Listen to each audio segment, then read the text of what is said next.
শাহিদা বেগম বললেন, আমি আর কিছু বলবো না, তোদের যা মনে হয় তাই কর। শায়না দরজার আড়ালে দাঁড়িয়ে সবটা শুনল। বলল, দিনে দিনে দিয়ে দিতে বলো কাবিনের টাকা দিয়ে, ওদের সাহস দেখিয়ে মুখে ওরা অনেক কিছু বলে। শাহিদা বেগম ধমকে বলেন, তুই কথা বলছিস কেন এখানে? কত শিখিয়ে পড়ে দিলাম তোকে, কিন্তু তুই সবাইকে নিয়ে খেতে বসে গেছিস, জামাইয়ের খোঁজ করলি না। খোঁজ করলি না ভালো কথা, ও যখন ক্লাব থেকে চলে আসছিল তখনও খেয়াল করলি না। আনিস বলল, তুমি ওকে বকছো কেন? আশ্চর্য, ওর কী দোষ সেখানে? তুই চুপ থাক। ওদের বউ জামাইয়ের মধ্যে তুই ঢুকছিস কেন? ওরা নিজেরা ঠিক থাকলে এত কিছু হতো? বিয়ের এক রাত যেতে না যেতে বিয়ে ভাঙার কথা উঠেছে, মস্করা লাগছে সব কিছু। বিয়ে হওয়ার আগে আমি তো আকত ভাঙার কথা বলেছি। যার কথায় কথায় মেয়ে দিয়ে ফেলার ভয় দেখায় তারা কত ডেঞ্জারাস ভাবতে পারছো? ওদের মেয়েকে বেয়াদব বলায় গায়ে লেগেছে, আর আমাদেরটা মেয়ে না। ওকে সবাই এত কথা শোনানোর সাহস পায় কোথায়? নাকি মানুষের মতো লাগেনি? ওইটুকুনি একটা মেয়ে হয়ে বড় ভাইয়ের বউকে নাম ধরে ডাকছে। ডাকছে ভালো কথা, আবার শাসাচ্ছে, তাকে আদেশ করছে। এসব বেয়াদবি করার সাহস পায় কোথায় ওরা? আফসার সাহেব এসে সোফায় বসে পড়লেন। মুখ মুছতে মুছতে বললেন, এটা ওখানে শান্তি পাবে না। ওরা নিজেদের দোষ দেখে না। ওই মেয়েটা একটা ধমক দিলে তো ব্যাপারটা মিটে যায়। না, তাদের ছেলে মেয়ে দোষ করলে সেটা দোষ নয়। মেয়েটা কিভাবে সংসার করবে কে জানে। জামাইটাও মেজাজি। সায়না পাশের ঘরে ডুকরে উঠল। আমাকে জাহান্নামে ঠেলে দিয়ে সবাই হুঁশ ফিরেছে। ঘর ভর্তি মানুষজন চুপ। কলতা নিয়ে বৈঠক বসেছে বাড়ির মানুষ মিলে। তাজদা সিদ্দিকী বাড়ি নেই। আপাতত তাজউদ্দিন সিদ্দিকী আর তার দুই ভাই বোন আর অন্যান্য আত্মীয়রা উপস্থিত। সবাই কথা বলতে বলতে আবারও তর্কে জড়িয়ে যাচ্ছে। তানচুবা এক কোণা দাঁড়িয়েছে, চোখ মুখ আপাতত লাল হয়ে আছে। রওশনারা বলল, তাজদার ফেরার আগে তানচুবা গিয়ে নিয়ে আসুক সাইনাকে। তাজউদ্দিন সিদ্দিকীর ছোট ভাই সম্মতি দিলেন, সেটাই হোক। বড় ফুপি রওশনার দিকে তাকিয়ে বললেন, কোনো মতে ভুলিয়ে ভালিয়ে নিয়ে আসো, তারপর যাবে। সবসময় ভাইদের কথা শুনে চলবে, সংসার হবে না। বাপের বাড়ির কাছে আগে বলে সবসময় যেতে দেব না। একদম ছাড় দেবে না কোনো কিছুতে। বেশি ছাড় দিলে মাথায় উঠে নাচবে। আজকাল মেয়েরা কত বদমাইশ তা তো জানো না এখনো। তাজউদ্দিন বলল, তাজদার আসার আগে নিয়ে আসো। মা, তুমিও যাও। নোভা যাও। তৌসিফ কোথায় গেছে জেনে নাও। তৌসিফ বলল, কল যাচ্ছে না। বলতে না বলতে তিতলি দৌড়ে এসে বলল, মেজু ভাইয়া এসেছে। রওশনারা তানসুপার দিকে তাকিয়ে বললেন, তুমি ঘরে চলে যাও। তানসুপা গোমরা মুখে বাবার দিকে তাকালো। তৌসিফ গর্জে বলল, যা না। আবার দেখছিস কি, লাথি দেব ধরে এখন। তাসনুবা চলে গেল। তাজদার এসে বলল, শিহাবের বউ এসেছে, সরে যাও। এ তো ভিড় কিসের? বন্ধু আর বন্ধুর মা বউ ওয়ালিমায় আসতে পারেনি, তাই বউ দেখতে রাতেই চলে এসেছে। তাদের পেয়ে ব্যস্ত হয়ে পড়ল সবাই। তাজদার চুপচাপ সবার কাণ্ড দেখছে। শিয়াবের মা জিজ্ঞেস করছে, নতুন বউ কোথায়? তাজদার সবার উপরে ছেড়ে দিয়েছে। রওশনারা ফ্যাকাশে হেসে বললেন, একটু বাপের বাড়িতে গিয়েছে, কাছেই। আপনারা আসুন, বেআইন বাড়ি ঘুরিয়ে আনি। সবাই নাস্তা খেয়েছে। সাইনাদের বাড়ি খবর পাঠানো হয়েছে মেহমান যাচ্ছে। দাদিমা আর রওশনারা তানসুবাকে নিয়ে গিয়েছে। সায়নার সাথে তানসুবাকে মিলিয়ে দিয়েছেন।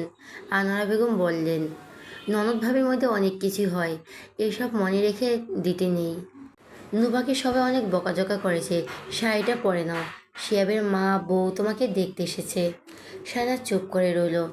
তানসুবা হনহনিয়ে বেরিয়ে গেল দাদিমার কথা শেষ করতেই। চোখ টলমল করছিল, নাক মুখ কালো।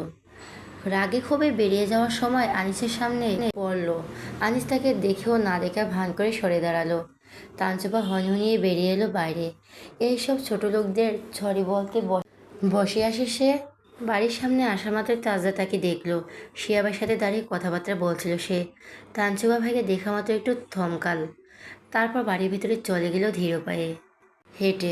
সাইদা বেগম তাড়াহুড়া করছেন মেহমানদারি করতে গিয়ে। সায়না রেডি হচ্ছে কিনা দেখে যাচ্ছে ঘরের সামনে এসে। সায়না অনিচ্ছা সত্ত্বেও ধীরে ধীরে শাড়ি পরছে উদাসীনভাবে। সোনারা সায়নার খালা পুপু মামিদের সাথে কথা বলছে। দাদিমা এসে সায়নাকে বলল, তাড়াতাড়ি শাড়ি পরে নি, তোর শাশুড়ি পরিয়ে দিতে তো লজ্জায় পড়ে যাবে। লজ্জায় পড়বো কেন? আশ্চর্য, জামা শোয়া করছে সেগুলো দেখা যাচ্ছে কাঁধে। সায়না তাড়াতাড়ি কাঠ ঢেকে নিল। কটমটে দৃষ্টিতে তাকিয়ে বলল, ফালতু কথার জায়গা পাও না? ওখানে পিন ঢুকে গিয়েছিল। জামাই তো আদর করে ব্যান্ডেজও লাগিয়ে দিয়েছিল, খুললি কেন? আদৌ না, জুতা মেরে গরু দান। সায়না শাড়ি পরে সিম্পল গহনা চুড়ি পরে মেহমানদের সামনে গেল।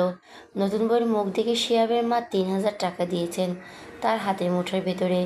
রওশন আর সায়নাকে আর রাখেনি, তাদের সাথে সাথে নিয়ে এসেছে। কলতানের সামনে এসে শিহাব আর তাজদারের সামনে থামলো সবাই। শিহাব তার মাকে জিজ্ঞেস করছে, বউ দেখেছো এবার? হ্যাঁ দেখেছি। তাজদার, তোমার বউয়ের সাথে কথাবার্তা বলেছি, মেয়ে ভালো লেগেছে আমার। সায়নাদের উঠান থেকে কে যেন রওশনারকে বলল, বউ শাশুড়ি একসাথে নায়র গেলেন নাকি? রওশনারা বলেন, হ্যাঁ, বউয়ের সাথে আমিও নায়র গিয়েছি। শিহাবের সাথে তার মা তাজদার কথাবার্তা বলছে। রওশনারা এলেন, তার পেছন থেকে সায়নাকে বেরিয়ে এলো। তাজদার তার দিকে এক ঝলক তাকালো। সায়না শিহাবকে সালাম দিল, আসসালামু আলাইকুম ভাইয়া। ওয়ালাইকুম আসসালাম। আমার রাতে চলে এসেছি নতুন বউকে জ্বালানোর জন্য। ভালো হয়েছে এসেছেন। সবাই কথা বলতে বলতে বাড়ির ভিতরে চলে যাচ্ছিল। সায়না রওশনার পিছু পিছু হাঁটছে, হঠাৎ থেমে গেল। তাজদা সেদিকে বলো, কে যেন আসবে না বলছিল?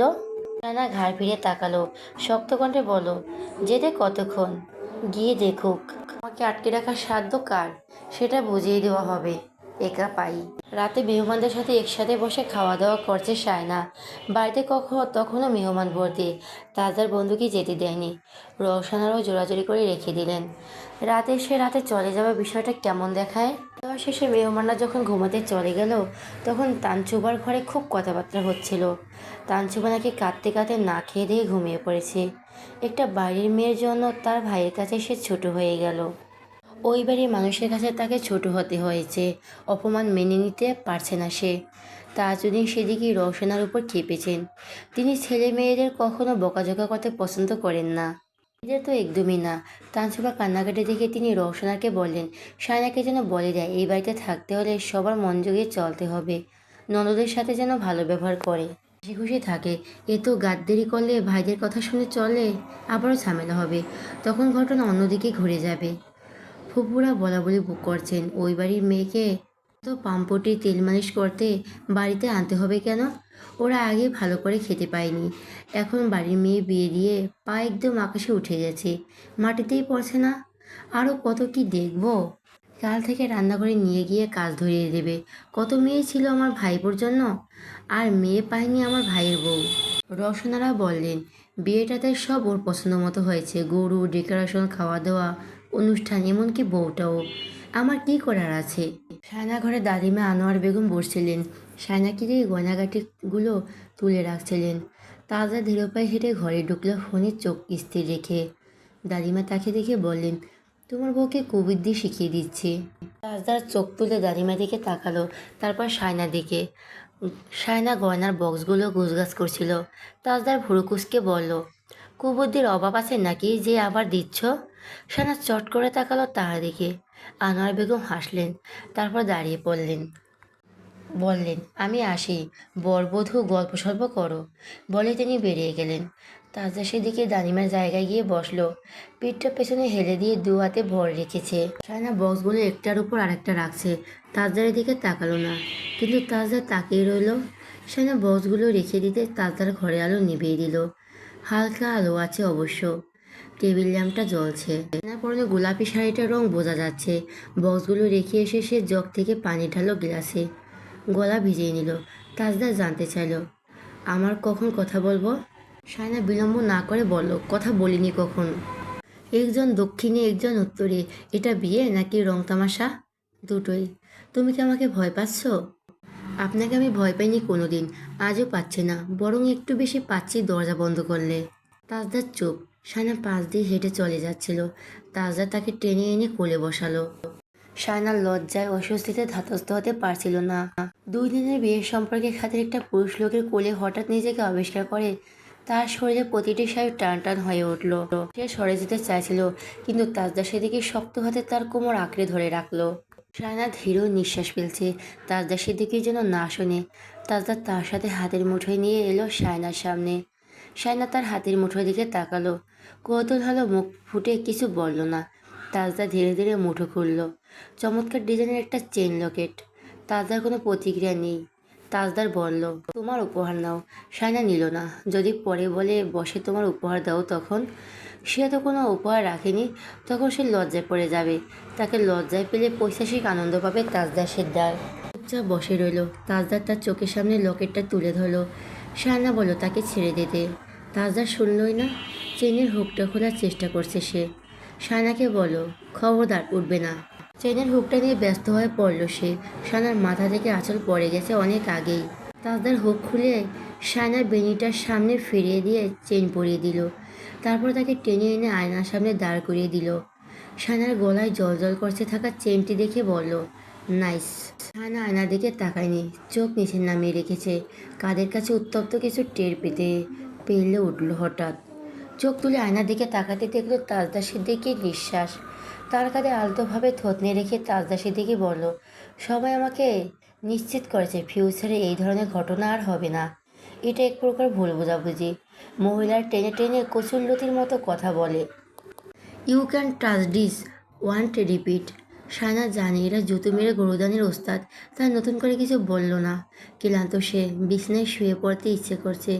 নিজের ঘরটাতে ছুটে যেতে ইচ্ছে করছে, সেখানে সে নিজের ইচ্ছা মতো হাত পা ছড়িয়ে ছিটিয়ে ঘুমাতে পারে।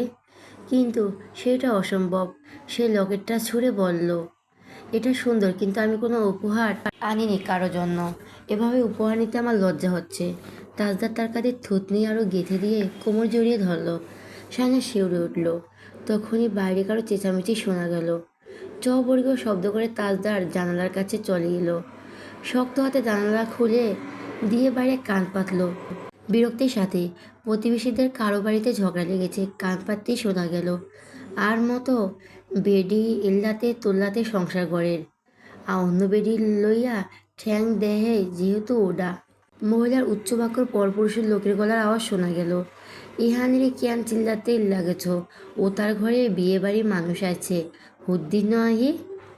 তাজদার বিরক্তির সাথে জানালার কাজ টেনে দিতে দিতে বলো, এত রাতে এদের শান্তি নেই, মেজাজ খারাপ করে কেড়ে দেয় ফালতু লোকজন। আয়নার সামনে শায়না নেই, সে বিছানায় শুয়ে পড়েছে। প্রতিবেশীদের ঝগড়া শুনে সে হাঁটছিল মনে মনে। ধন্যবাদও জানালো, উচিত কাজ হয়েছে। তাজদা সেদিকে গলার আওয়াজ শোনা গেল। ফোনে তৌসিফকে বলছে, বউ জামাই দুটোর মাথা ফাটিয়ে দিয়ে আয়, এটা ভদ্রলোকদের বাড়ি। রাত বিতের এভাবে চিল্লাপাল্লা করছে কেন? তৌসিফ কি বলবো কে জানে। তাজদা সেদিকে বলো, শাওনকে নিয়ে যা, দরকার পড়লে আমাকেও ডাকিস, কিন্তু ওদের মুখ মুখ বন্ধ করা চাই। মুখটা খারাপ দিল শালার। লাঠি নিয়ে যা, চিল্লাচিল্লি বন্ধ কর, না হলে ধামড়াধামড়ি দিয়ে যাবি। শায়না চোখ বুজে শুয়ে আছে। ধামাধাম দিয়ে দিবি মানে? ওরা কি তাদের সমবয়সে নাকি? চাচা চাচির বয়সী মানুষদের ধামাধাম দিয়ে বসা কি মুখের কথা? কত বড় বেয়াদব গোয়ার। বেশ কিছুক্ষণ পর গালাগালিজ থামলো। তাজদা সেদিকে ঘরময় পায়চারি করতে করতে তৌসিফের সাথে কথাবার্তা বলছে মেসেছে। কিছুক্ষণ পর বিছানা ধপ করে উঠল। শায়না চমকে উঠে ঘাড় পিরাতে তাকাতেই দেখলো তার সামনে একটা বাক্স। তাজদার বুক কুপুর করে বাক্সটা খুলছে মনোযোগ দিয়ে। খুলতে খুলতে শায়নার দিকে তাকালো। শায়নার চোখ সরিয়ে নিল। বাক্স থেকে সবগুলো চুড়ি বিছানা ফেললো তাজদার। শায়নার কাচের চুড়ি পছন্দ করে। তাজদা সেদিকে চুড়ি হাতে নিয়ে বলো, হাত বাড়িয়ে দেওয়া হোক। মুখটা তখনও বিরক্তিতে তেতে আছে, যেন আদেশ না মানলে শায়নাকেও চিবিয়ে খাবে। শায়না হাতটা তার সামনে রাখা, সে পাশ ফিরে যাচ্ছিল। তাজদা সেদিকে শক্ত হাতে তাকে ধরে ফেলে একটা একটা করে চুড়ি পরিয়ে দিতে লাগলো। হাতটাতে পরানো শেষ হতে তাজদা সেদিকে বলল, ওই হাতটা না দিলে গায়ের উপর উঠে আসতে পারে। তাই শায়না এই পাশে ফিরে হাতটা রাখলো তার সামনে। তাজদার একটা চুড়ি তার হাতের পরাতে লাগলো। শায়না হাতের দিকে তাকিয়ে আছে।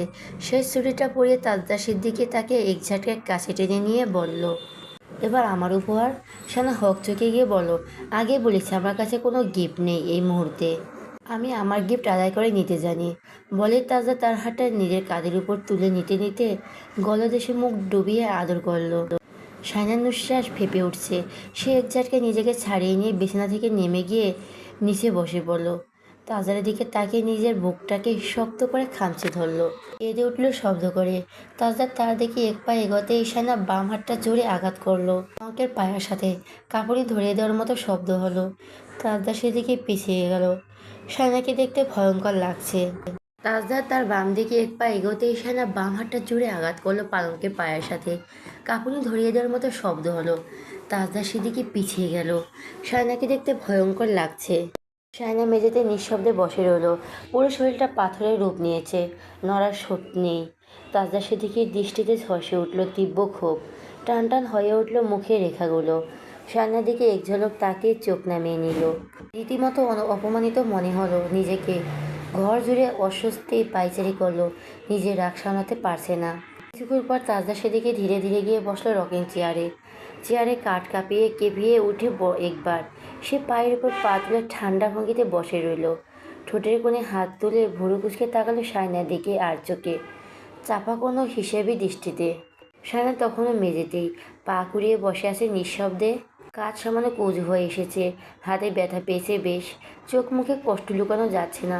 অনেকগুলো চুড়ি ভেঙে ছড়িয়ে আছে মেঝেতে, লালচে দাগ দেখা যাচ্ছে হাতে। একটা সময় কেটে গেছে নিঃশব্দে। দেওয়ালের ঘড়ি কাঁটা ঘুরছে। শায়না মেঝেতে পা কুড়িয়ে বসে ঝিমোচ্ছে। চোখের পাতাগুলো ভার হয়ে এসেছে। তাজদা সেদিকে রকিং চেয়ারে হেলান দিয়ে মাথা এলিয়ে দিয়েছিল পেছনে, চোখ প্রায় বন্ধ। হঠাৎ এক মুহূর্তে চোখ খুলে গেল। চট করে সামনে তাকিয়ে দেখলো শায়না এখনো মেঝেতেই নিস্তেজ ভঙ্গিতে ঝিমোচ্ছে। তার ভুরু কুঁচকে উঠল। চেয়ারে আরাম ছেড়ে ধীরে ধীরে উঠে দাঁড়ালো সে। নিঃশব্দে পায়ে এগিয়ে এসে শায়নার সামনে বসে পড়ল হাঁটু ভেঙে। শায়না ধীরে ধীরে চোখ তুলল। বিস্ময়, সংশয় আর অসহায় কৌতূহল তাকালো তাজদার দিকে। চোখ দুটি লাল, কাপা কাপা। তাজদা ধীরে বলে উঠল, তুমি কি আমাকে ভয় পাচ্ছ? শায়নার গালে শুকিয়ে আসা জলে রেখে এখন স্পষ্ট।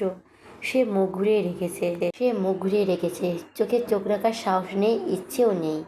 তাজদার এবার শক্ত কণ্ঠে বলল, আমার দিকে ভালো করে তাকাও শায়না মমতাজ। শায়না তাকালো না, নড়ল না অবধি। কোনো দিন সে মন ভরে সময় নিয়ে তাজদা সিদ্দিকীর দিকে তাকায়নি। তাকানোর ইচ্ছেটাও জন্মায়নি কখনো। ছোটবেলায় একবার অপমানিত হয়ে কাঁদতে কাঁদতে তাকিয়েছিল তাজদা সিদ্দিকীর দিকে। তখন তাজদার সিদ্দিকী আঙুল তুলে বলে দিয়েছিল, চোখ নিচে। সেই চোখ আজও নিচেই নেমে গেছে, আর থাকবে। সে কোনোদিন মুগ্ধ হয়ে তাজদা সিদ্দিকীর চোখে চোখ রাখবে না। যদি জানতো সে একটুখানি তাকালে কতখানি ঘৃণা ফুঁসে ওঠে তার বুকের ভেতর, তাহলে জীবনও তাকাতে বলতো না। তার দু চোখের পট্টি বেঁধে দিয়ে বলতো, আমার দিকে না তাকিয়ে সংসার করো। সারা জীবন তাদের সাথে দাস গোলামের মতো ব্যবহার করে এখন ঠিক কী করছে, এত তুলু করছে শায়না কি সেটা জানে না? এরা ভালোবাসার, সম্মান, শ্রদ্ধা, স্নেহ, মমতা দেখায় পয়সা, সৌন্দর্য আর স্ট্যাটাসের উপর ভিত্তি করে। অসম্ভব ঘৃণা করে, হেয় করে। তুচ্ছ করা মানুষ হুট করে ভেনু আচরণ করলে সে কারো মনে প্রশ্ন উঠবে। শায়নার মনও নিজেকে প্রশ্ন করেছিল। ওর উত্তরটা খুব সহজেই পেয়ে গিয়েছিল সে। দরিদ্র পরিবারের শেষ সন্তান ছিল সে। বাবার অল্প আয়, 5 ভাই বোন বড়।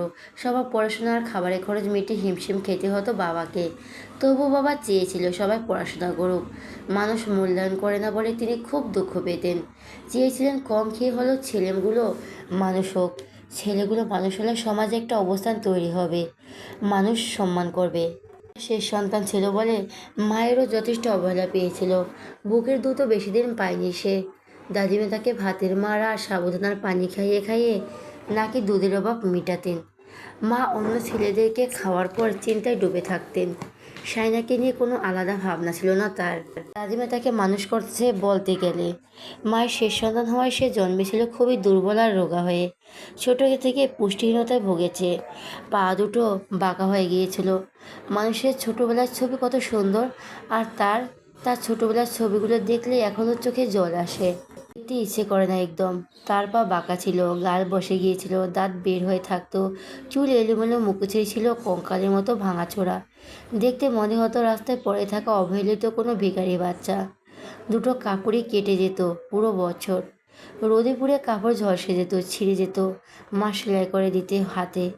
নতুন জামা পেলে তো খুশিতে আত্মহারা হয়ে যেত শায়না। ও নেকড়োখা দুরন্ত ছিল।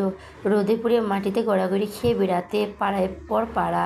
তার গায়ের রং আরও ঘোলা হয়ে যেত। সেই রং, সেই কুৎসিত রূপই হয়তো তাজদা সিদ্দিকী আর তাসমিম আর তানসুবার চোখে চরম অপছন্দের ছিল। এই জন্যই তারা ঘৃণা করত, তুচ্ছ করত।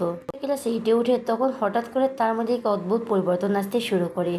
সবাই বলতো এই মেয়েটা হিজড়া হবে, বুকে মাংস নেই, মাসিক হয় না, নিশ্চয়ই কোনো গোলমাল আছে। মেয়েলি সৌন্দর্য নেই বলে উপহাস করত সবাই। বয়সন্ধির পর হঠাৎ করে তার শরীরে রূপ নিতে শুরু করে। গায়ের মাংস লাগতে থাকে, কাঠের মতো পাটকেটি দেহ ধীরে ধীরে ঢেউ ঢেউ ওঠে। হুট করে সে অনেকটা লম্বা হয়ে যায়, তার চলাফেরা নরম ভাব আসে, চোখে মুখেও লজ্জা।